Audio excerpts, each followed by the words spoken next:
Where do you go when your home no longer feels like home?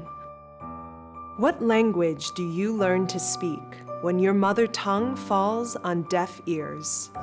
How do you stay true to yourself in a world that celebrates lies? What does the life look like that you would be proud to live?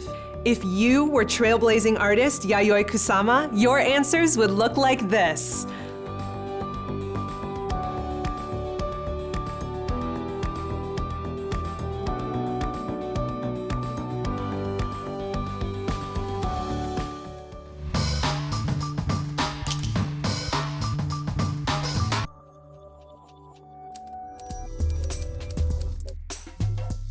Welcome to The Remix with Theater Moo. I'm your host, Anna. Today, I want to talk to you about Yayoi Kusama, a pioneering Japanese-born visual artist whose pieces sell for millions of dollars each and are prized the world over. Her work is radical and revolutionary, taboo-busting and entrancing. She forged her own way in pop art starting in the 1950s with unique installation-style art, 3D soft sculpture, and infinity net paintings. Yayoi continues to produce and inspire to this day. She also highlights art as therapy, or art medicine as she calls it, and has been uncharacteristically open about her own struggles with mental health and trauma. It is one of the many taboos Yayoi would question and shatter with her work. Other social issues she has explored include depression, trauma, feminism, misogyny, imperialism, sex, nudity, homosexuality, war, and violence, just to name a few. I wanted to start a revolution, using art to build the sort of society I myself envisioned. So, where did this Japanese artist get her start? 1929, Yayoi Kusama was born the youngest of 4 children into a wealthy family in Matsumoto, Japan. The family owned a wholesale seed company, and her earliest work reflects endless fields of flowers and plants. Her family life was traumatic. Her father had frequent affairs, which drove her mother into a deep depression. Yayoi's mother even sent her to spy on her errant father. This trauma would later show up in her work. Phallic and sexual and relentless. Her artistic life began with trauma and also rebellion. At this time in Japan, the gender roles were very traditional. Yayoi's mother was incensed by her painting and drawing and would sneak up and snatch away her daughter's tools. A young teenager during World War II, Yayoi was a vocal war protester. As a young adult, she received and dismissed traditional marriage proposals. Yayoi wanted something different. She was strong-willed. She put her desires into motion. She got herself into an art school. She was included in a few Japanese art shows and even landed a large solo show in Tokyo. Around this time, she sought counsel by writing to a famous American painter she admired, Georgia O'Keeffe. "I'm only on the first step of the long, difficult life of being a painter. Will you kindly show me the way?" O'Keeffe received her letters and a few paintings and wrote back in encouragement. She promised to show Yayoi's pieces to influential people and beckoned the young Japanese artist to America. Kusama eventually made her way to New York City with cash money stitched into her clothes. Before leaving Japan, however, she burned nearly 2,000 of her own paintings and vowed to do better. So now it's the post-war 50s, soon to be the psychedelic 60s, and here comes Yayoi Kusama. When she arrived in New York City, she went straight to the top of the Empire State Building. It was there she vowed to create a new history of art in New York City. But if Yayoi wished to escape the yoke of traditional Japanese society, wouldn't she be plagued by lots of the same rules in America? What was the state of feminism at the time in America? Certainly better by some measures. Women went to college, worked jobs, and decided who they wanted to marry. Still, the playing field between men and women in the pop art scene of the 1960s was anything but even. Yayoi marched on to the scene at a time female visual artists were only shown in groups, never solo. And not only was she a woman, she was a Japanese woman. This wasn't long after World War II and the tiki craze, so she found herself eroticized and vilified all at the same time. How did she react to all of this unwanted attention? Yayoi said, "Whatever, losers," and blazed her own trail. She was focused. She figured out how to find patrons to support her while she painted and buyers at the big-name art galleries. This wasn't always easy.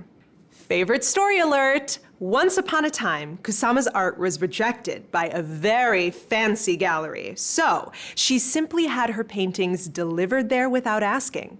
Of course, the gallery rejected them, but Yayoi started telling people that her art was available there anyway. Word of mouth spread, which sparked interest among collectors who showed up at the gallery wanting to see her work. So bold, so determined. Yayoi's work in the 60s and 70s was truly avant-garde and pushed the limits of the pop art world.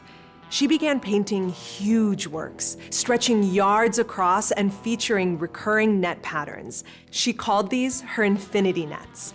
They are absolutely mesmerizing. She also began to create 3D soft sculptures. These mimicked the frantic recurring lines of the paintings in its obsessive quality.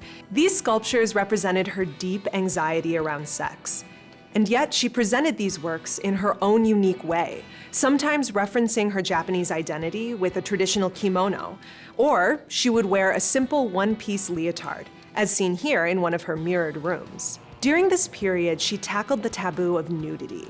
She created live art pieces where naked or partially clothed people would dance while she painted them. She called this type of performance art a happening, or a grand orgy to awaken the dead. She also held happenings to protest the Vietnam War, clad in polka dot clothing of her own design. Become one with eternity. Become part of your environment. Take off your clothes. Forget yourself. Make love. Self-destruction is the only way to peace. At this time, homosexuality was considered taboo. She had many gay friends and thought it was ridiculous that they couldn't get married. So what did she do? She held more happenings and performed gay wedding ceremonies. Rebel, scandal, iconoclast. Once, she was asked to leave an art show in Italy because she tried to sell her art cheaply. She had created all of these stunning mirrored balls for an outdoor installation. It was called the Garden of Narcissus, and she was selling the reflective balls for $2 a piece. Accessible art, anyone? The powers that be did not dig that and kindly asked her to cease and desist. Instead, she showed up in the red leotard and lounged amongst her art piece. All this time, she was grappling with massive bouts of depression. At the suggestion of a friend, she tried talk therapy, also known as Freudian psychoanalysis. She was diagnosed with obsessive-compulsive disorder and psychedelic schizophrenia, which she has spoken freely about in public. She tried to take her own life once, but having survived, set out to devote her life to art even more. In 1973, Yayoi lost her longtime partner, and she herself had declining health. She was also disillusioned by the New York art scene, as elements of her work were being copied by more popular artists of the time, even Andy Warhol. In 1975, she moved back to Japan and checked herself into a psychiatric facility. She has been living there ever since. I chose to live here on the advice of a psychiatrist. I work at my condominium turned studio near the hospital, as well as at a studio that I've been renting for some years, which is just a few minutes walk from the hospital. Every day, I create artwork.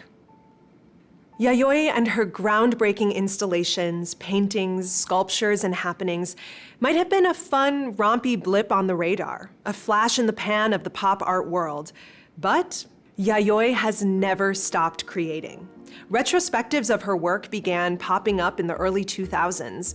Even her Japanese hometown devoted an entire museum to her prolific career. In particular, she is recognized for her polka dot patterns, her bold colors, her trippy pumpkins, her fashion collaboration with Louis Vuitton, and her mirrored infinity rooms.